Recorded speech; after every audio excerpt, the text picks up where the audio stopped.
I am damn excited to have you here. Really? Oh, well, Yes. I'm excited to be here. I was so flattered to be asked. I was like, Well, oh, I've yeah. I've been looking forward to this for a while because and obviously our audience is, restaurants, chefs, food, hospitality, restaurant tech, maybe some like food investors, that kind of thing.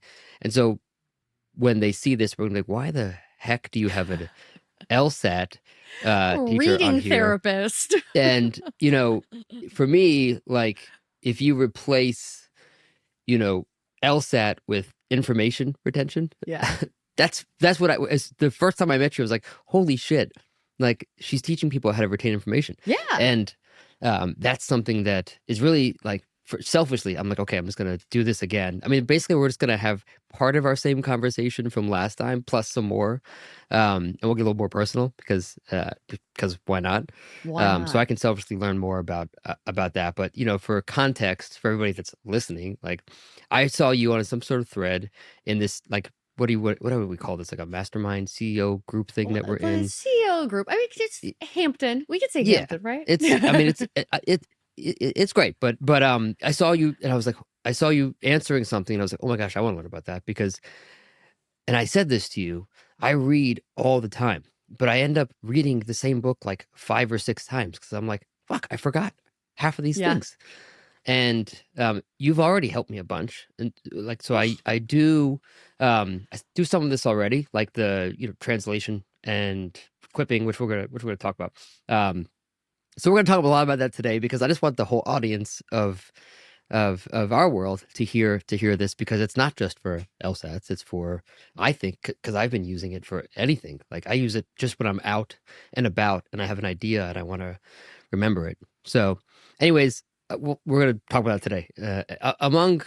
If it's cool with you, what I didn't know is more about your background, which is Yeah. pretty well incredible, and also some there's definitely some some trauma there that maybe like speaks to why you do what you do. Um, but from what I understand, you this was not what you set out to do with your life, but you were at a party and something happened where you were in some conversation and then like you went home and bought the Power Score books to start learning about how to prep for the LSAT. And then fast forward, you created this company, Elemental Prep. Um, if it's cool with you, I also want to talk a little bit about like your childhood, because Yeah. I didn't Yeah. realize, about, growing up with a single father and, so the addiction in your family, because I have to imagine that probably has an impact on a lot of the things that you're doing Oh, it today. definitely does. I feel like I learn more and more every day, all the ways in which it Yeah. does have an effect and it does, make me who I am. But no, Well, definitely. why don't can we? Do you mind if we start there and just a little like Yeah. background? I mean, from what I understand, your mom was an addict, and Hmm. that like led down a path of a lot more trauma. And then I think you left your house at a pretty young age. But maybe if you could just add some color Well, to she left my house, but yes, no, I'll tell the she story. left. So, Yes. when up until I was 5, I had, a pretty idyllic childhood out in Western Pennsylvania because, basically my family had gone out into the middle of nowhere and it's like a detox. And so then my mom had no access to anything. And so then, that was a fine 5 years. Then we moved to Philadelphia where, the crowd is a little bit different and that kind of thing. And just from the ages of like 5 to 11, I kind of saw her like fall back into that life. But of course, I didn't truly understand a lot of this. And like, it's funny because when I talk about it now, I talk a lot about drugs, but actually the drugs part was pretty invisible to me. I didn't really understand that as like a 7-year-old. The Well, thing that yeah. was like very omnipresent to me was her eating disorder.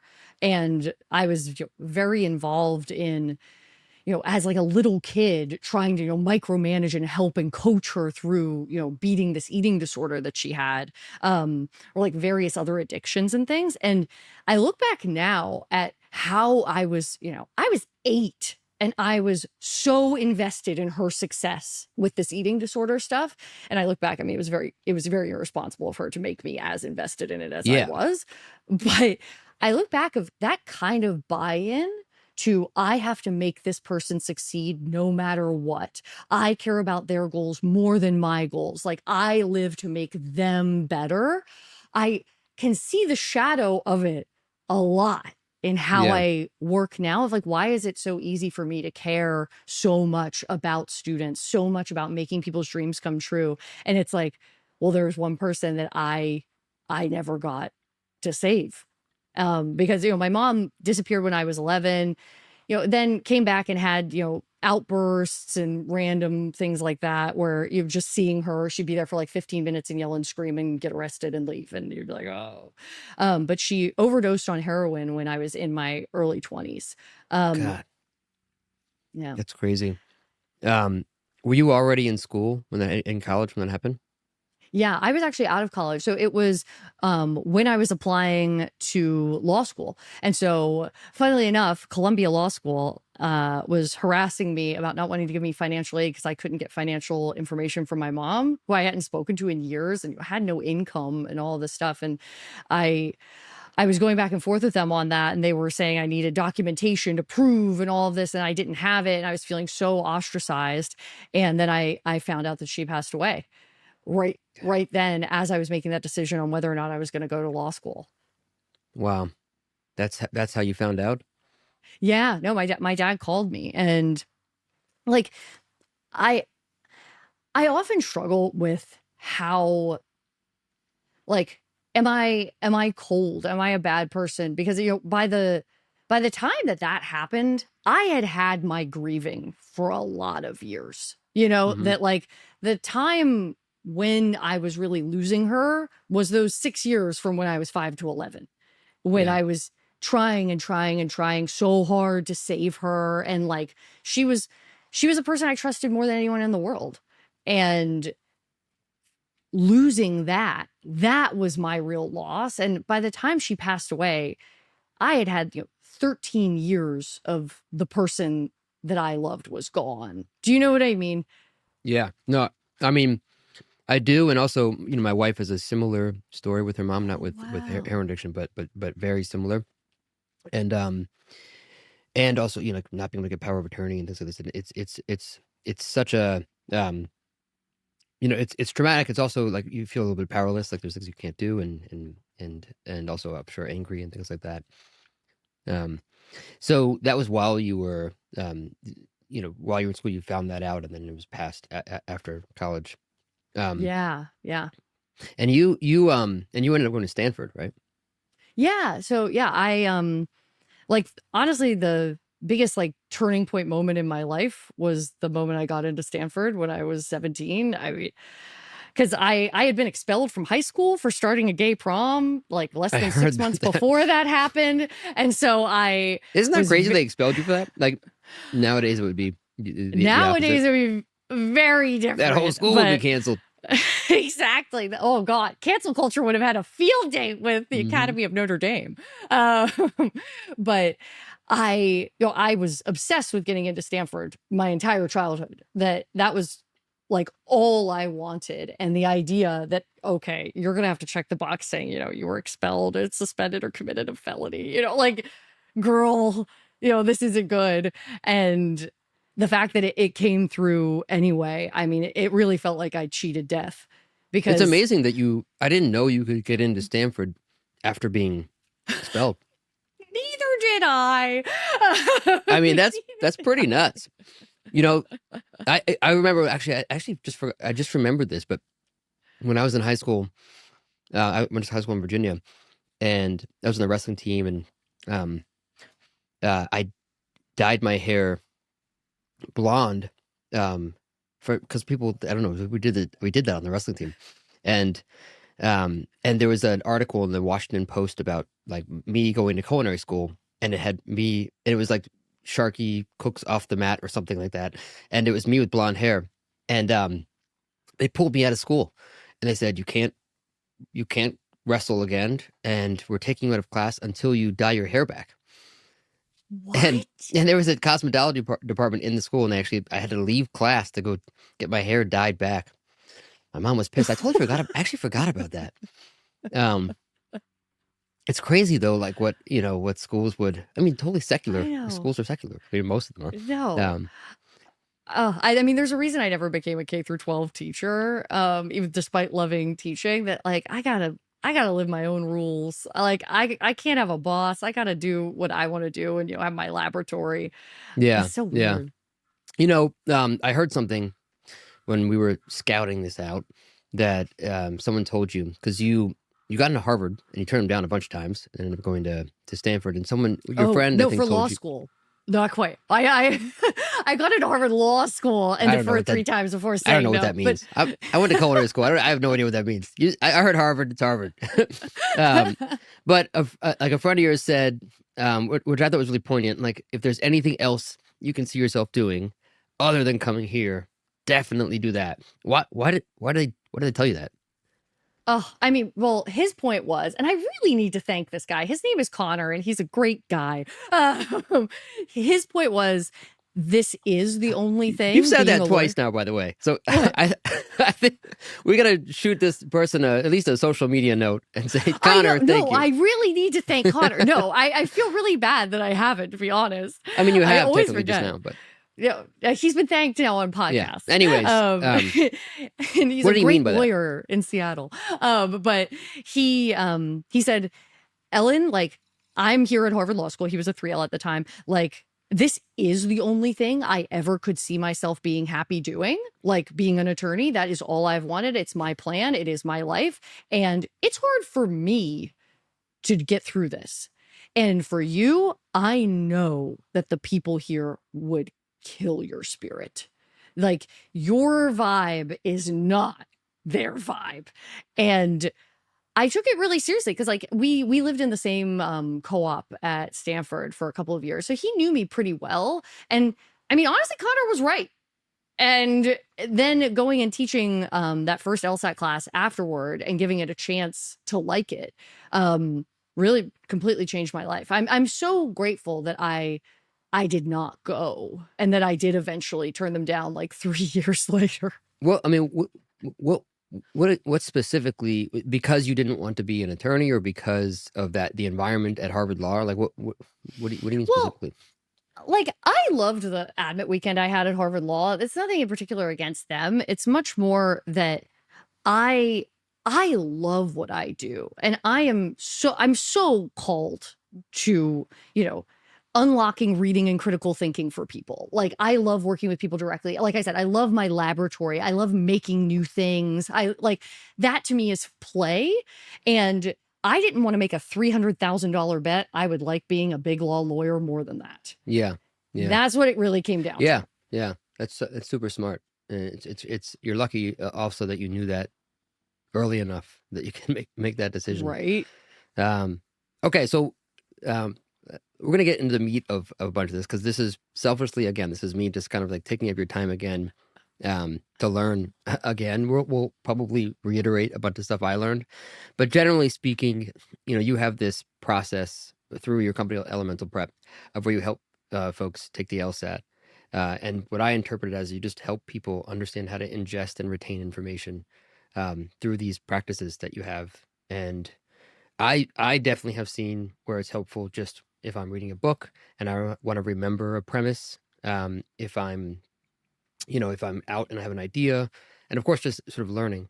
What's funny is I reread Benjamin Franklin's biography by Walter Isaacson, and he did this. This is something he did. So in No the book, there's way. a chapter where he talks about, like, part of his learning process was he would read something and then he would reiterate it in his own words, and that's how he learned.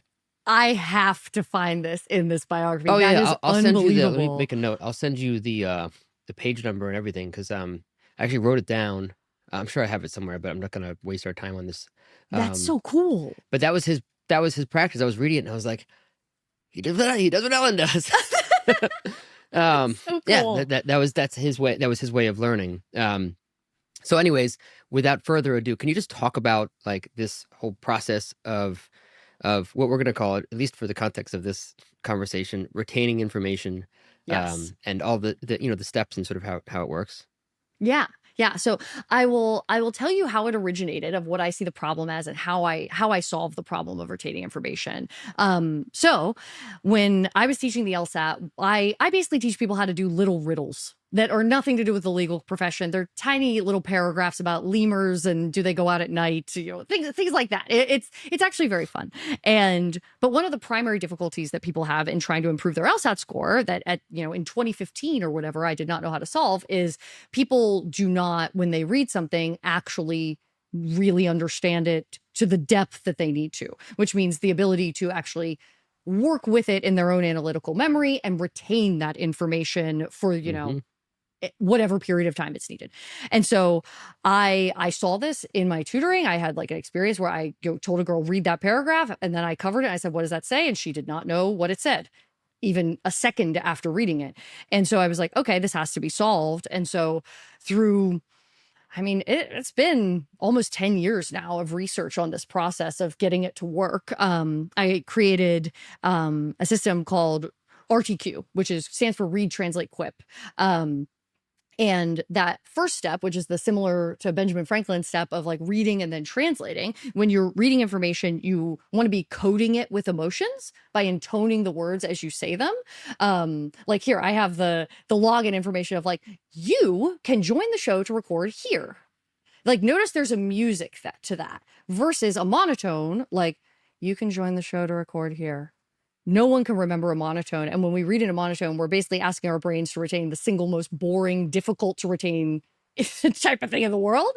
And so you can make it a lot easier to retain by like giving the words that music in the read stage. But then when you translate after you read, you say what you just read back to yourself without looking at it in your own words. And then this allows you to actually process that information enough that it can be yours. You've put it through your own filter, not to get rid of information, but to make it your own. And then it stays much better. And then the last stage of the process is the quip. So after you put the information in your own words, you say something about it to yourself. And it could even be just a laugh. It could be a snarky joke. It could be an example. It could be, oh, that reminds me of that time, or, oh, come on. It doesn't have to be some kind of groundbreaking thesis, but it gets you in that habit of responding and creating a conversation with everything you read. And the idea that like neurons that fire together wire together, that when you recruit other parts of your brain into the action, it's just going to stay without you having to brute force memorize it. Yeah. Yeah, it's almost like, putting it into action without actually being there, which I found a lot was very helpful, especially like the intonation, changing the intonation, and then also this quip helped me a lot because, when you learn a craft, let's say, and you learn how to cook, and you want to learn how to brunoise a shallot, or you want to learn how to, make a gastrique or something, you make it. You're there. You do it. You see it. You feel it. And also, there's sort of this just in time versus just in case information. If you see that happen, and then like a month later you're supposed to make it, you probably won't remember. But Yeah. if you do it a bunch of times, you're more likely to remember. But you can't do that all the time, especially if you're reading, and Yeah. you're sort of doing something in theory that later you want to put into practice. There isn't a good way. And this was a big unlock from what I was learning from you is it's like, oh, here's how you can do that, even if you're not going to, Yes. because Mentally. it's such a, especially, as a founder, as a business owner, like I'm always reading books about whatever, some premise. And I want to put that premise into action, but I can't, you can't put it into action like in that moment. I can't like Yeah. read about like a better way to, have a critical conversation with my team member and the ways in which to respond and then go do that. I have to read it and then a week later or a month later, go do it. And so like this process is so helpful, um, and it's interesting. I'm curious how you think about like the difference between, um, it's funny. It reminds me of Good Will Hunting. Remember that scene in the bar and he's like, Wood drastically underestimates the, da, da, da, da," and he's like, the guy's like basically just like, repeating back words he read from Vickers, some book. I'm Yeah. not smart enough to know what the hell that means, but like, he's just like, like he's just saying the exact same thing that he read in a book. So probably doesn't understand it. Like, Yeah. how do you help like push people away from, and I'm sure with the LSATs, there are people that are just really good at remembering words as opposed to retaining information. Like, do you have things that you do to help combat Oh, that? I mean, a lot of what I do is the process is made to confront that. Because if somebody is really good at just I call it like word sounds or word Hmm. skating or ghost reading. All of those are words for like what the problem you just described, where people are like they want to memorize noises. And not meaning, because noises apparently are easier. I don't know. And so what you do is really emphasize the quip stage and the intonation stage. That if somebody's just memorizing sounds, they aren't going to be able to quip. And the thing they'll always tell you, they'll tell you the key to diagnostics of RTQ problems is they'll be like, well, this is just this kind of thing. This is just a statement. You can't quip this. And I hear this probably 4 or 5 times a week. It's like, no, but Ellen, that you can't quip that. And what I hear when I hear that statement is I can't have an independent thought about that kind of information, which I mean, that's not the way the human brain works. That's just like a barrier they've placed in front of themselves for no reason. But if they really think there are certain types of statements for which you cannot have an independent thought or reaction, I mean, like you can just think about how deeply instantiated this problem really is. Of Yeah. like, if it's like muscle memory, it's like a locked muscle, like a frozen shoulder that they Yeah. have believed they're just paralyzed, but they're actually really not. Yeah. It's so funny. It actually, I wonder, this sounds like it would also solve the polarizing left versus right, where if you hear something on your side of the aisle, make yourself first translate it back the the notion that you Yeah. that everybody is saying, and see if you actually resonate with it. 100%. That like in a debate, very often people, it's like they're just waiting to say their next pre-planned bullet point, but they aren't Yeah. actually present in what they're doing at all, which like that level of presence where it's like the thing I am doing right now is the only thing I am doing. It is the only thing that matters. And I have to be fully in this mode, which I imagine when you're cooking something in like a high pressure situation, it has to be like that, right? Like your Yeah. focus Yeah. You can, has to yeah. black everything I mean, there are out. things that become rote where like you Yeah. you you can, I mean, you can perfectly chop chives and talk to somebody once you know how, and things like that. Yeah. But if you're seasoning a sauce, let's say, or something like that, yeah, you have to be focused on that thing at that time. So there's definitely instances of that. I don't want to put you on the spot, but I feel like for Okay. the context of this, could we like do an exercise Of where course. there's something that we're supposed to learn, and then the way in which you would go and translate Yeah. and quip and all that. Yeah. Let me all right, what piece of text should I use? I can use a little passage from Marcus Aurelius if you want. Oh Is that yeah, good? there you go. You're talking Yeah? my language. Uh, yeah, okay, let me just open it up. Are New you window. a partaker of the Stoic philosophy? I so I like Marcus Aurelius. Am I a aficionado? No, I'm definitely not an aficionado. I'm a person who has read it and enjoyed it. But I I also know I feel like Marcus Aurelius is like the number one thing like a guy would like to understand at a high level. And so I That's funny. sourced actually a few short passages from Marcus Aurelius to have as examples. That's so funny that you say that, because a lot of the Uh, things there sometimes people, I've heard people call out some of the notions of Marcus Aurelius as toxic positivity and things like that. Um, I mean, um, but productivity has a bad reputation right now. So, yeah, yeah. I'm more of a Seneca and Epictetus, but anyways, let's do it. awesome. Okay. And so I will just kind of RTQ a couple of sentences for us here. Um, So read, translate, quip. Retranslate quip RTQ. There we go. And I can send you this passage for you to have in the notes if you want. Well, Um, we're we'll recording, see. but yeah. Okay. In the morning, when you rise unwillingly, let this thought be present. Okay, so when you're there in the morning and you're getting up and you're upset, so you don't want to wake up, like think about this, which is like, oh God, like hasn't everybody had that feeling? It's like you can feel the like, I'm rising out of the mud. Um, I am rising to the work of a human being. Okay, I am getting up right now to go and do the work that a human being does. Like, essentially, this is essential to my nature, what I am doing right now, and the muck that I am pulling out of, it's like letting me kind of rise toward the sun. Why then am I dissatisfied if I'm going to do the things for which I exist and for which I was brought into the world? Okay, so like, why am I pissed off right now? I'm like doing the things that I am made to do. I was brought in the world to do these things. And so what are these feelings that I am carrying around? And it kind of makes you think like, is it really that important how bad I feel when I wake up? Or have I been made for this, to lie under the blankets and keep myself warm? Or is this my purpose? My purpose is to like sit here and be warm and be in bed and feel, the single best feeling on earth.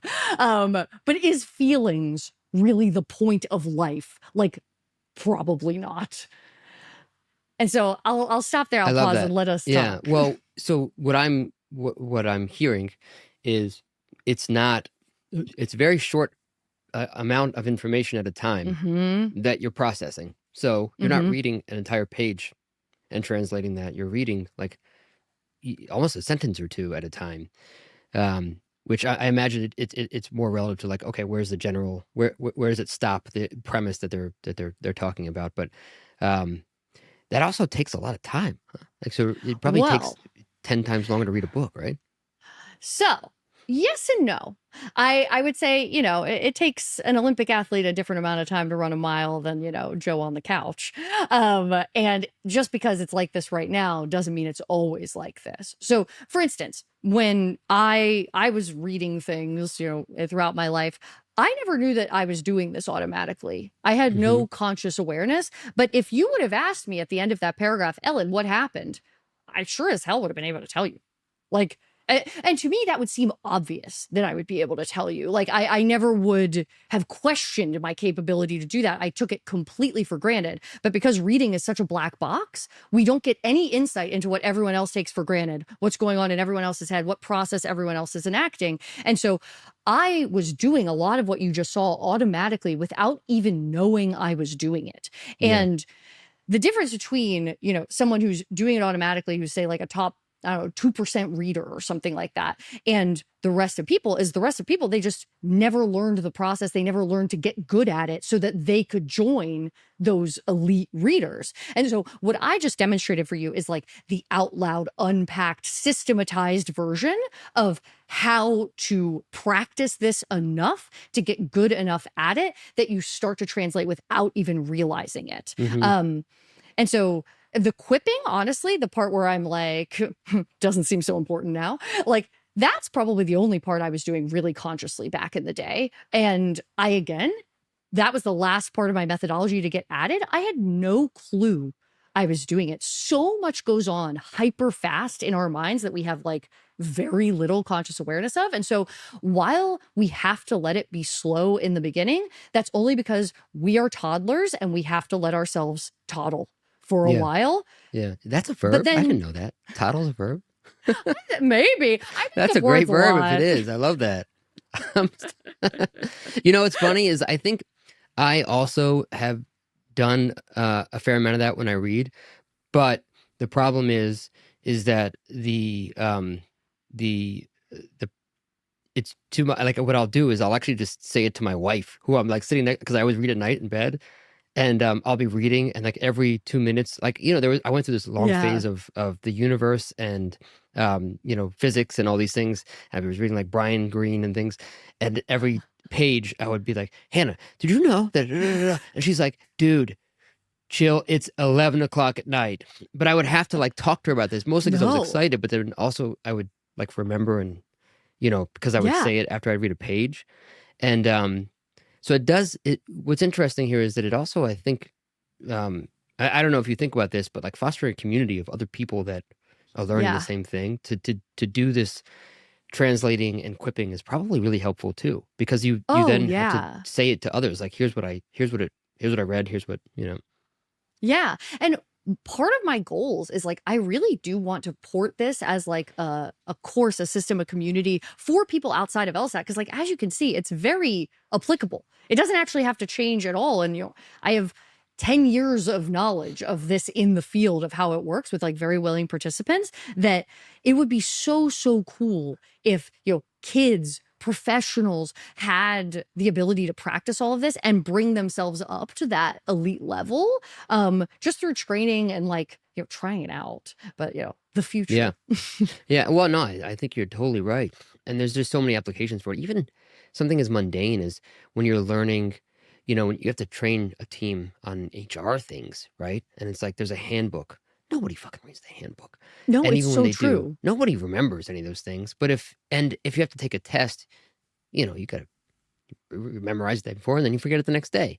Yep. But this is probably a really good way to like, if you in a group, if you all do that together and you talk about like, hey, Oh, this yeah. is our core value. Can you repeat back to me in your own words why that's, That would be perfect. And tell yeah, us what you think about it too. Like yeah, yeah, that yeah, having yeah, them actualize that information because like within Elemental, it really is a community. Like we have a channel in our Slack called Translation Checks and where people post what they did and it's like, "Oh, was that good? Was it bad?" And they get yeah, feedback and work together, which is really really helpful.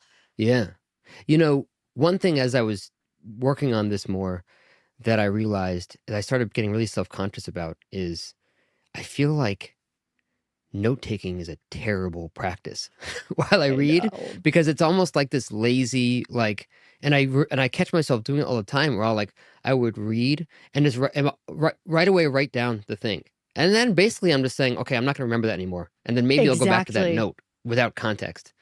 And then And then there's you all this never extra really work to try to do. create context and, you know. Exactly. Exactly. It's like it divorces it from context. And like I I take a lot of notes when I'm in tutoring. For instance, if I'm working with somebody and they are giving me, a 10-minute monologue on every single thing, what I'll be doing is I'll be looking at them and my fingers will be moving, that I'll be Yeah. writing down every single thing that's going on in my own words. And in a way, I feel like that's my form of translation. That Mm-hmm. it's like there's an input and output going on at the same time. And I might write little quips as I'm going of like, okay, watch this, watch that, watch that. And so, like, notes, they can be an extension of translation in practice, but like also, I'm not really looking at those notes to tell me what happened. Yeah. You But know, like, you do make a good point though, because the way I used to take notes, and I don't take this notes this way anymore, actually, because of you, is I would sometimes literally write word for word what I read. Like this sentence makes a lot of sense. I want to remember this thing.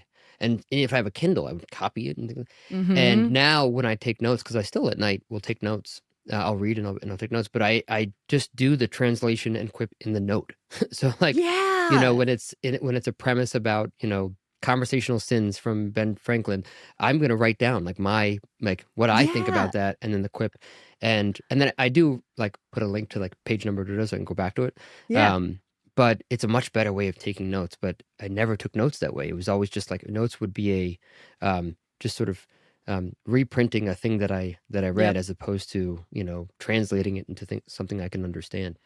I think notes can be a versatile tool. I think the way people use notes a lot is basically like if you imagine every thought, like every piece of information you have is a cardboard box, that people want to take what's inside the cardboard box and put it in the note. So then they carry around empty cardboard boxes. And the weird thing is like you aren't actually getting any benefit from carrying empty cardboard boxes around. Like that's just fake and it's like not real knowledge. But notes don't have to just be unloading the components of the cardboard box somewhere else. Like, for instance, when I was preparing, I was doing a like 60-minute talk on this inside of Hampton. And I like of all the retranslate quip stuff. And I opened up my notebook, my like paper notebook I have, right here. And I just wrote down everything, all the like points I was going to hit. And I did this for like 3 pages from memory without looking at anything else I had planned, at the slides, at nothing. And like, I would say that's like a form of note taking to a certain Yeah, extent. I never looked at those notes again. yeah. Because they weren't for me to reference to not remember. They were to prove to myself that I did remember. Do you know what I mean? Yes, yes. I think you know, and there's a tactical way to sort of like, you know, to use a note when you need to for a presentation, let's say. And then there's this way we're talking about, which is I'm using a note to do this, to emulate the same process that you're teaching, right? To translate and quip and things like that. I do wish there was some way to take and index notes such that my brain could query them when needed. Do you know what I mean? But Because they will. Well, I mean, internal notes, not external notes. But well, no, like, but even external notes, like all the things I write down, I don't remember all the things. You know what I yeah. mean? And over the year, I mean, especially if you're an avid reader and you read lots of books, and um, I don't remember all of them. And maybe I just don't have a great memory, and maybe I'm not doing enough of this of your process. But like, I've read and reread so many things that I wish I could query everything I've read, and like pull it up when I need for certain things. But I can't. But you will create that internal indexing within your brain over time. That's honestly what quipping is. Like one of my students has like a curiosity with how my mind works. So she asks me all these like kind of like deeply introspective questions of because I don't really visualize, I think, in the way that most people do. She asked me like, Ellen, what does go on in your mind? Like what is happening? And I said, it was like, if you imagine like a lake and then under the water, there's like a ball of light that's linked to all like infinite balls of light. And inside the ball of light, there's like a million little connections. I was like, it's like you're in that ball of light and you're like zooming around. And and when you hit one pinpoint, all the associated pinpoints light up at once and you get to pick the one that you want, but it's all subconscious. And so like that's how I experience information. And I mean, you could wonder, why did I end up like this? I sometimes guess it's like how I talk, that I am super expressive about every single piece of information that enters my brain. And I've been that way since I was like a baby. And so I've always had like coded information going in to the point where it's all created this big matrix for me. But like you can get there, but it's just like fitness level or skill level and anything else, that like if you are trying to run a mile for the first time or the 80th time, you're not going to be quite as good as the Yeah, person yeah. who's the 800th time. It's so cool because you've kind of um I mean, this might be an over exaggeration, but you've kind of systematized um and operationalized how to like become super smart, right? Because that's basically what That's the a goal. lot of Yeah. intelligence is just being able to query the right information at the right time and Yes. synthesize it the way that you need. And I'm learning what you just talked about at age 43, 42, whatever. I don't even know what I am. But man, start doing that practice early on. Everything Yes. that you learn, translate it into your own words, and then create some sort of analogy of what that of a quip of what that is. Use the right intonation so that it's creating this energy in your body. Just do that over and over. Yeah, over the course of many years, it becomes easier and more natural, and then you just start being able to index all this information. It's really Mm-hmm. cool. I wish I had met Yeah. you 20 years ago. Well, one of our Hampton friends, he described my process really well. He was like, Ellen, it's not compression, it's indexing. Yeah. And I was like, yeah, man, good words. That because very often what people want is like, well, I want to go through faster with less effort, and I want to be able to get the smallest piece of information to, meet the minimum or whatever. And like all of this is a sham. Like, I mean, I imagine it like, it has some value for some people. It's just not how I see the world as like, a productive way to be, but people could be different. Like it's so funny to me though how people want to race to the bottom so hard, and they want to put so much energy into finding where the minimum is, all also that they don't have to do Yeah. extra. Yeah. Yeah. I mean, it's that's all of the self-help for like there's 5 ways to increase. There's no, I think of Ben Horowitz right now. There's no silver bullet, just a bunch of lead No, bullets. it's true. Um, I love Ben Horowitz for that Yeah, reason. yeah, and I do think indexing is like the key. I think, but also like just with advice.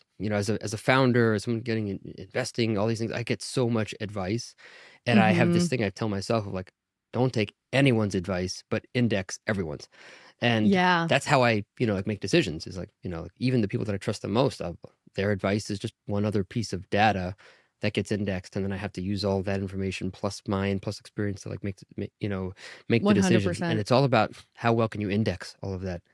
all Yeah. that advice. So Like, I can tell you one good way to index advice in particular is when you get advice, immediately mentally apply it to your situation and guess what would happen. yeah, And as soon as you do that application procedure, even if it's not, good, like, I mean, none of these insights have to be life changing, yeah, but the mere step of not just letting that advice die on the vine, but actually like listening to it, be like, okay, what does this really mean? Okay, got it. All right, how would that work? And that can happen in a split second, or you can have a whole conversation about it. That application step will make sure that it is yes, truly yeah. integrated into, the mental web. Yeah, I mean, I do find that, I mean, I'm typically looking for advice for things that are more complex, and so my Mhm. problem is, and as I'm sure most is, it isn't easy to understand the impact of taking that advice because there's like Well, these 50 downstream things that can happen, that you're trying to sort of understand that you probably haven't seen before, and that's part of why you're looking for the advice is that someone has done that already a couple times, but they've done it this way, and so playing it out well, becomes that's maybe why it like a doesn't have to be 2 hour. good. That's Yeah, why it doesn't have to be good. Have that split second gut check of you could make it super simple. It could be like red, yellow, green, where it's like, and then a confidence interval, yeah, of okay, I'm at yellow on this, but I'm about, 40% confident in that yellow. Even that, I would call that an application. yeah, yeah, And it would grab all of the things you're like intrinsically feeling, and then you'll also get more used to listening to your intuition, because even when we have these complex things, and like I have the same thing where people give me advice about the structure of my business and all of this stuff, that I know a lot more complexities of the situation than the person giving the advice, and so I'm always like, well, but even if the only thing I did was like, that's a red, and I'm 100 that it's a red, I feel like that would help me retain the advice way more. And then also, index it against other similar sorts of advice. Or it's like, that's a green, but I'm at about 2% on that green. yeah, yeah. I like that. That's cool. Um, okay. Quick question: Hmm. what's Portfolia? It looks like it's sort of Oh, venture fund that you're involved with. yeah. So I'm an LP in the Portfolia Venture Fund. It's a fund like basically women VCs, and it's not only women who are in it, but women VCs are LPs in it, and they invest in primarily women founded or like women missioning businesses. But I'm just an LP. I went to their conference, and it's like a lovely group of people, but I've been doing a fair amount of angel investing since I got into Hampton, which has been really fun. That's awesome. Is it a pretty fresh fund, or has it been around? Like, do they have It's another been fund they're raising? around for a minute. Yeah. I got into it actually through South by Southwest. I was at South by Southwest, and I met one of the general partners in the mentoring session at South by Southwest. And she was telling me about it, and I just decided to do it. And they have pretty low min check size, so it's a good way I think to learn by doing when it comes to investing. And I'm really passionate, especially about like women and underrepresented founders in general joining the investing cohort. Yeah. Just because I think that's like how a lot of positive changes will happen, is by different sorts of people being the ones who control the money. And so I always want to like, live that, and also try and encourage other people in similar sorts of positions to do the same, just to uplift others who need that investment. Yeah. I mean, it looked like when I was taking a look, there was some food investments as well. I saw almond on Yeah. there. Is there a particular is there a particular vertical that they're going after? Is this really any women-owned business? Or It's not all women owned. And sometimes like the food and ag tech fund that I'm in, it's not all women mission businesses. There's like a femtech fund and stuff like that as well. But I think it's more the LP pool that's like primarily yeah. women. Oh, gotcha. Okay. But I think they're just like looking for things that are like new and innovative in food and ag tech. Cool. But they've had some really interesting stuff. That it's interesting to listen to, the calls and stuff like that. Yeah. I love that. Um, okay, I asked this question a lot for some reason.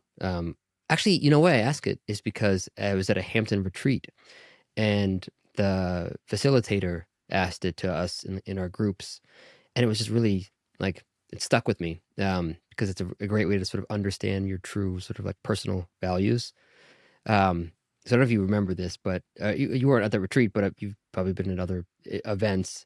Anyways, what makes you really, really angry, like blood boiling angry? Um, People who break my trust. That makes a lot Definitely. of sense, actually. Given Yeah.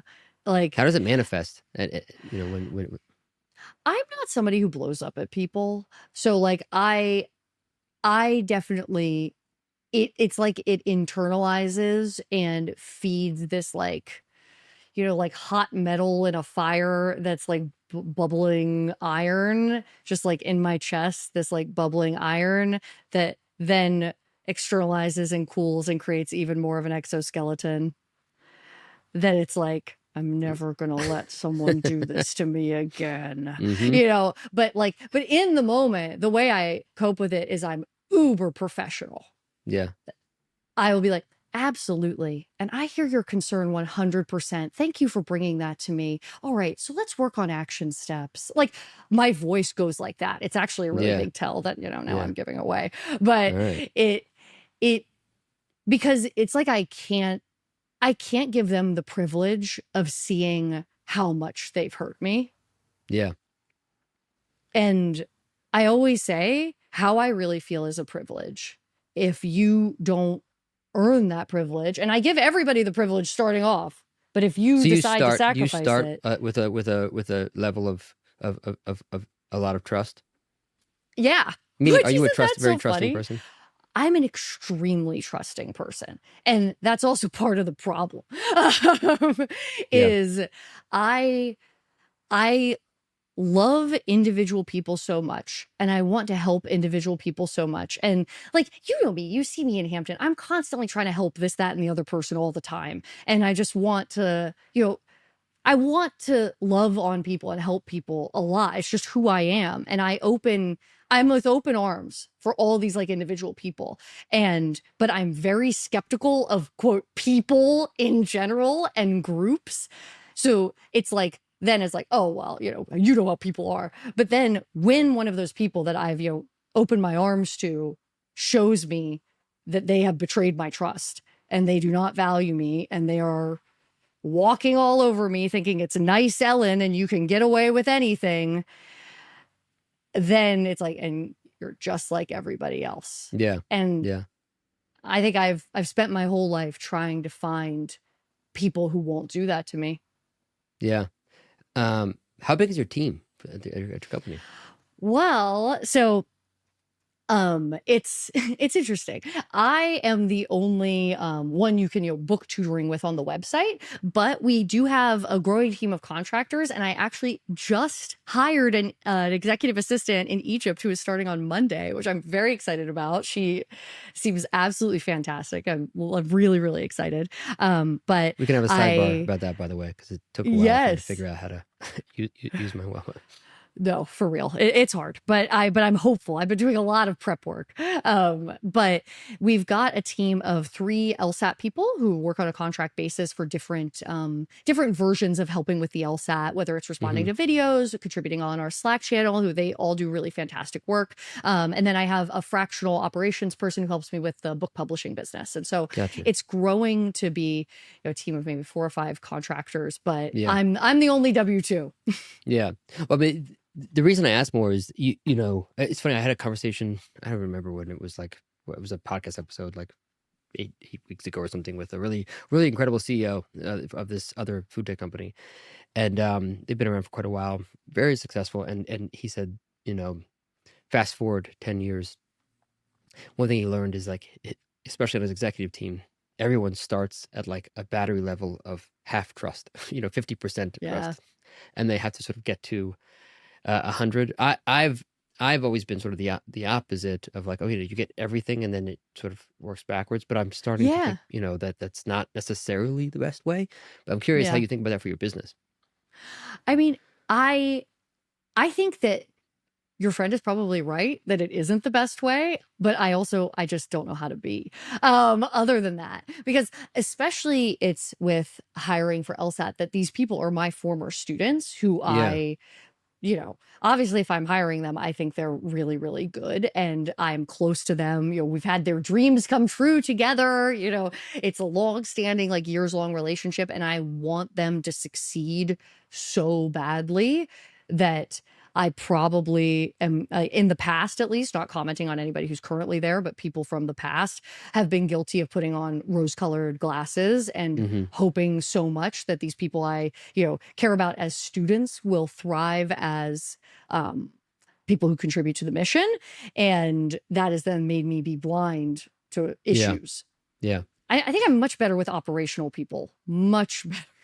Yeah, I think me too. But the thing that I realized with the whole sort of trust thing with folks is it's almost never the personal trust I'm worried about that I have an issue with, but I will give too much sort of runway of like, I trust that you can do this job Yes. 100%, when realistically there's all this historical information and empirical data that you just don't Hmm. know about what's happened that will allow you to do the job better. And sort of that, like, I do, we do, you do, approach to Yeah. getting folks, onboarded is I've taken it for granted, but I think it's actually really important.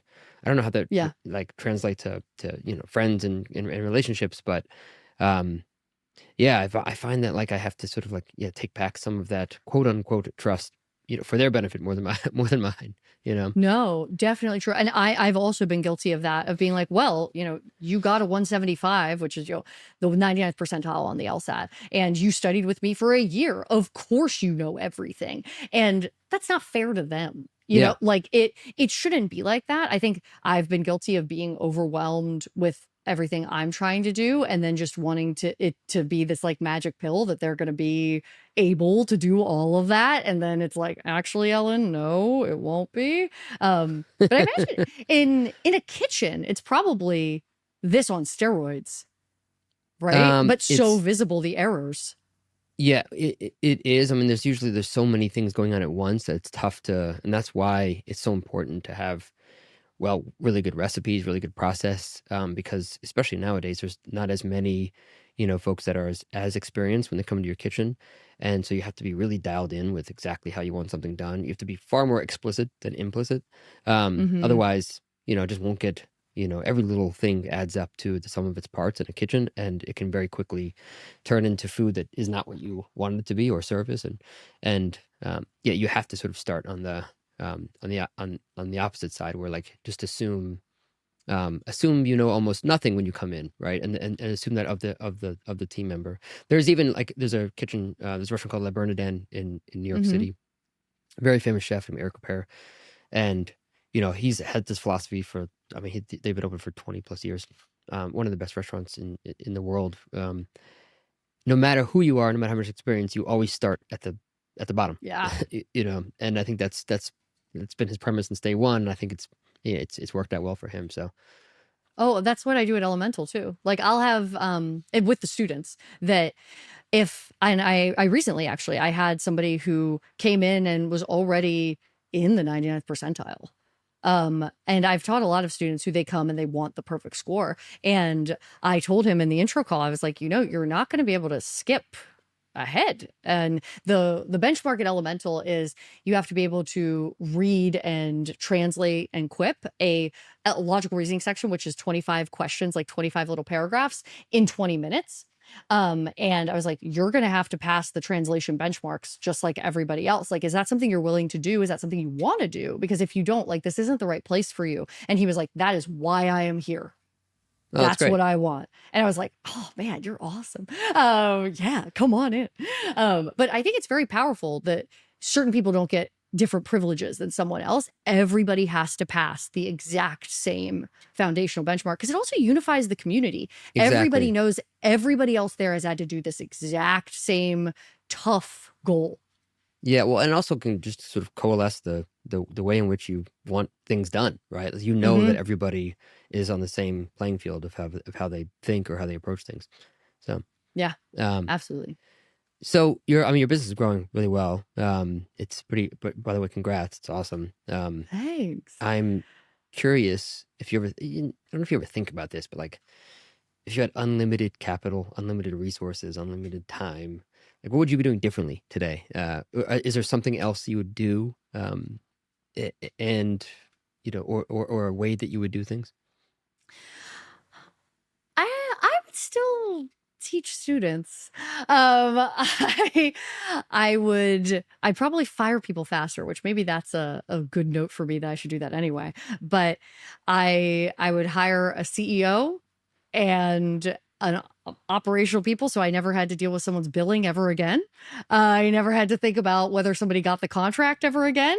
That would be totally Hmm. outside my life, and I would teach 4 to 6 hours a day, in my one-on-ones, helping my kids, and when I say kids, I mean people who are Yeah, your aged students. Yeah. 21 to 60.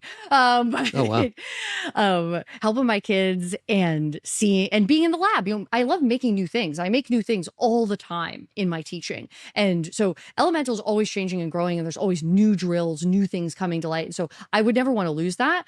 But I would have, this magic ops team. They would also have a team Yeah. of software developers, so I wouldn't have so many technological hurdles because I invented an asynchronous digital learning technology to train translation, and it's being a non-technical founder, especially one who works all the time already in session, makes it very challenging to get those sorts of projects to the level that you want them to be. And so I, throw a bunch of money in there so that I could have a really, really good software platform that asynchronously teaches Yeah. translation of the way I want.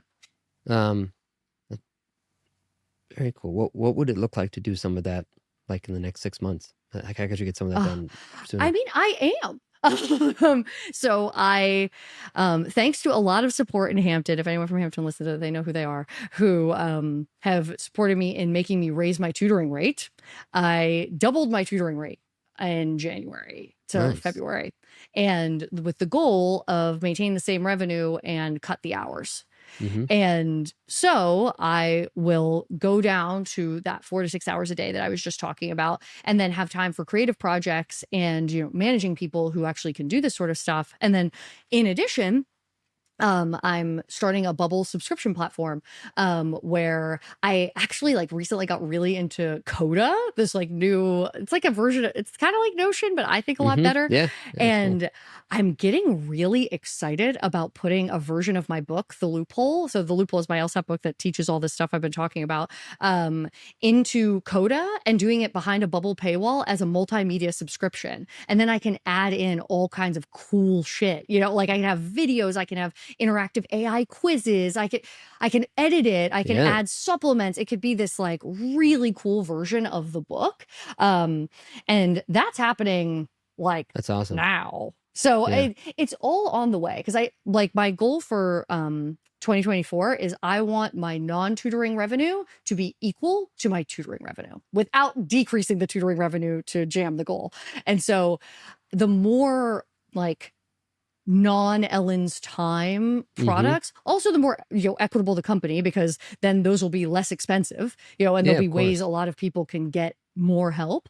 The more I see myself as pushing this all forward. And so it's called living flashcards, is the asynchronous learning technology that I think once I have this Bubble subscription platform up, and I also help be selling subscriptions to like the various proprietary answer keys I have and all my videos and all of that. Once that's in and I have some developers I can trust, then we'll head back over to the living flashcards of it all. Because right now it does exist as a web app. It's just that it can only have 50 people at a time. It doesn't Yeah. scale because Yeah. it was made jankily. Yeah. I love that, and I love Coda. I agree. It's a great platform. Okay, where are the Coda loyalists out there? Because I need to post in Hampton. I was like so surprised how good it is, and no one talks about it. Yeah, it's I think Notion gets a lot more play Yeah. than Coda, and I don't know why. They're both really good. Coda's, more document than and Notion is more databasey, but Hmm. but Yeah, I don't know why. I don't know why. Right? It's so robust. The packs of how you can bring over and connect so many systems. Like I'm an Airtable shop, so like my whole business is an Airtable. I'm obsessed with Airtable. You know, I'm not leaving Airtable, but Hmm. Coda feels like the midpoint between Notion and Airtable to me in Yeah. like a really positive way. Yeah, absolutely. Yeah. Well, and if you ever need any, if you ever want to chat about developers, happy to, um, Oh, you know, we, please. we, we do Yeah. we do a lot of those. Um, so what's like the next 5 years for you? I now I hear what the next 6 months is, but like, do you have an idea of like what the next, big phase of what you're doing is? So, I mean, I always in my head answer that question with still hating this question. No shade to you, but I always feel like I would be closing myself off to so much possibility if I constrained my version of 5 years from now to my current understanding of the world. See, Because that's actually the answer that I always hope for that people don't say because, yeah, I do it on purpose actually because whenever like I don't think that way and um but a lot of people do. It's like, okay, the business will be I here and I'll be know. doing this thing. And I'm also a big fan of Jason Fried. I don't know if Yeah. and just planning 6 weeks at a time is like the world changes so much Yes. that this idea of this waterfall, like here's what 5 years from now will look like. Now I feel bad because I feel like now everybody's gonna know how to answer the thing, but the world changes, right? So I promise, Exactly. whatever you say in 5 years, it's probably not like I never. 5 years ago, I don't think maybe 6 years ago, I would have never said I'm going to have a tech company, and Yeah. Yeah. 8 years before that, I would have never said I'm going to have a hot dog business or something like. Um, Shit changes, and I think Yeah. I think more like what does the next 3 months look like, and what am I going to Yes. accomplish, and then because that's tangible.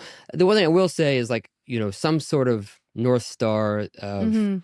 what, I know I want to have sort of like my generational wealth for my kids. I know that's a thing that has to happen. Um, and that I can, feel like I've left like the industry I'm in better than when I started. Other than that, it's about it. And 100%. Like I have that North Star of I always say I want to teach the world to read and think. And I want to show people that ceilings are imaginary. And how I do that is going Yeah. to be so subject to a million unpredictable things. Like 5 years ago, the loophole had just come out. I was like 3 or 4 months into being an LSAT celebrity. I had no idea I could ever even have the dream of being on this podcast with you right now. Hmm. Like, I had no idea what my life could be, how good my life could be. I was in a way worse situation then than I am now. And like, I would never want to trade where I am today for 2019 Ellen's wildest dreams. Yeah. And also just knowing a little bit about how that all went down, because we never know what tomorrow brings. Like Reddit existed then, and I think if Reddit didn't exist, who knows if what would have happened, right? You had this huge audience of Yeah. people that could like talk about a thing and talk about your book and share it with other people, and that spread very quickly. But if there wasn't a place for it to spread from, it right Yeah. the timing happened to work that way. So something else like Reddit or something completely different might exist in 2 years that changes Yeah. the whole trajectory of how you think. So I totally agree. And I'm so glad Oh, you answered the question that way. yes. I'm glad. um, I'm glad I gave my honest answer and I didn't try and give you some kind of bullshit about OKRs. yeah, Um, I will say I've screwed up OKRs 100 times, even 100, and they typically 99% of the time don't work. And yeah. OKRs are kind of like the ketogenic diet. I always say this, like, um, if they it they're they're either like amazing if you do it absolutely right and Yeah. everything culturally is aligned and your company all follows this thing. But if you're off by like 1%, like if it's not completely like culturally embedded in Hmm. your world, then it's actually terrible. Yeah. Or if you're not ready for to be able to set those kinds of objectives. But if you can actually accomplish it, I think it's really a great way to align everybody into a unified goal and be very clear about like a KPI. But they also, I mean, they're not 5 year OKRs, right? They're Yeah. 3 6 months. So um anyways, apart from technical issues and the earthquake that we had this morning. We literally, I can't believe we had an earthquake in Brooklyn this morning. This was awesome. No, thank you. I love it. You clearly know my story so well, and I appreciate all of the research that you guys did. This is phenomenal. Well, I mean, I have to, you're taking the time to be here, so I wanted to make sure I took the time to not have you reiterate things that you've already said a bunch of times. So. Oh, I mean, I appreciate it. I appreciate it immensely because it's so, so fun to be able to, work from a shared foundation. Yeah. Well, we'll keep chatting in the Hampton channel, and I hope that Yeah. everybody that listened to this can now start, reading, Retranslate translating, Quip. and quipping and Yeah, learning. and reach out. Like I have a newsletter. I'm on TikTok. Oh, cool. Yeah. How do people find you? Yeah, I mean, I'm LSAT Ellen on TikTok. And so you can find me over there. That'll have a link tree to everything else. Or you can go to ellencassidy.com. You can go to elementalprep.com. And the book And is Loophole. The Loophole in LSAT Logical Reasoning. And so, yes, it has LSAT in the title. That was so people could search LSAT and find it. But not my favorite for the music of the title. But there is a lot in there about what we just talked about. And so if anyone's curious, I'm always happy to chat, especially for people who are not in LSAT and want to learn these sorts of methodologies. Like, y'all are my new laboratory, and I really want to build things for you. And so if you want this kind of thing to be built for you, reach out. Amazing. Love it. Well, thank you.